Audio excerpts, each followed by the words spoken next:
dugaan pelanggaran hak asasi manusia yang dialami kliennya saat ditangkap Interpol di Cartagena, Kolombia. Karena itu menurut Kaligis, Nasar akan diminta keterangan oleh PBB. Pernyataan ini disampaikan oleh Kaligis pagi tadi saat mengunjungi kliennya di rutan Makobrimob Kelapa II, Depok, Jawa Barat.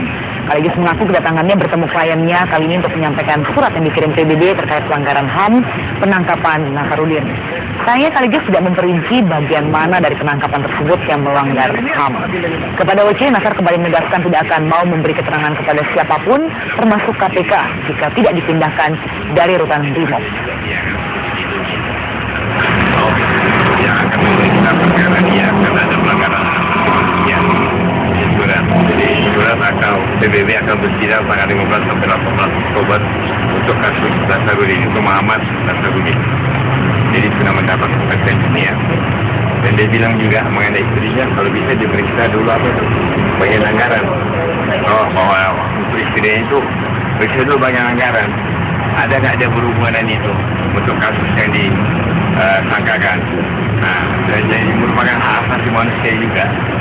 Sementara Ketua Dewan Federasi Kontras Usman Hamid menilai balasan surat Presiden SBY kepada tersangka kasus suap Wisma Atlet sekaligus mantan Bendahara Umum Partai Demokrat M. Nasarudin dinilai sebagai sebuah bentuk politik pencitraan. Presiden SBY selama ini tidak merespon dengan cepat surat-surat lain seperti surat dari korban pelanggaran HAM maupun korban lumpur Lapindo. Keluarga korban penculikan aktivis, penembakan mahasiswa Trisakti, Semanggi, dan juga peristiwa Tanjung Priuk, 65, Lampung, Talangsari, itu semua pernah menyampaikan surat kepada Presiden setelah selesai aksi Kamisan di depan Istana Negara. Tapi tidak ada respon sama sekali. Sekarang giliran Nasarudin, Presiden justru memberikan respon. Ada apa? Kenapa Presiden mengambil sikap seperti ini? Bisa jadi karena pertama, Presiden tidak punya perhatian serius, sungguh-sungguh terhadap masalah hukum dan hak asasi manusia. Yang kedua, bisa jadi surat Nasarudin ini mengancam kepentingan dirinya atau kepentingan kelompoknya dan partai. Baik pemirsa, kami akan segera lanjutkan perbincangan yang tadi sempat terputus dengan informasi yang kami sajikan. Saya akan kembali kepada Pak Yusmemat.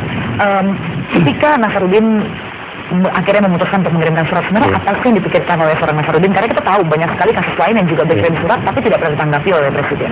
Jadi perlu kami ceritakan mungkin ya, sejarah dari awal timbulnya surat dari Nasarudin kepada SBY itu berawal dari setiap kali kami mengunjungi Nasarudin ke rutan Makobrimob, Nasarudin selalu menitipkan satu pesan, yaitu lindungi istri saya, lindungi anak-anak saya, lindungi keluarga saya.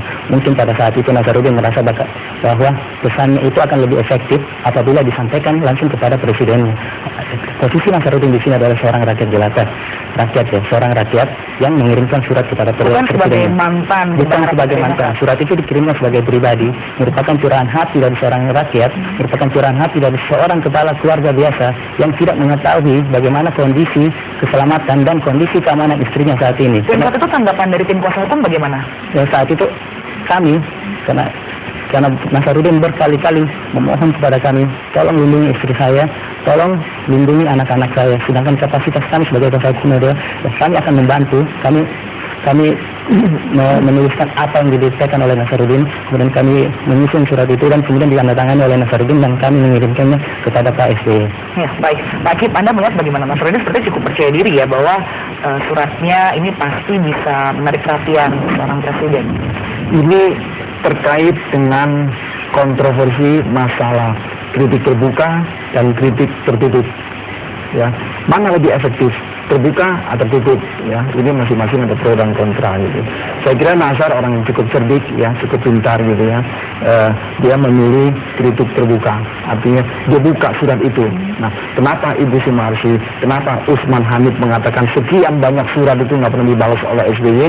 Karena surat itu umumnya tertutup langsung kepada Presiden, tidak diekspos di media massa. Memang kalau diekspos media massa, semua pihak akan terlibat, ikut mengomentari, ikut menanggapi, sehingga Presiden pun saya yakin bisa dalam posisi merasa tertekan.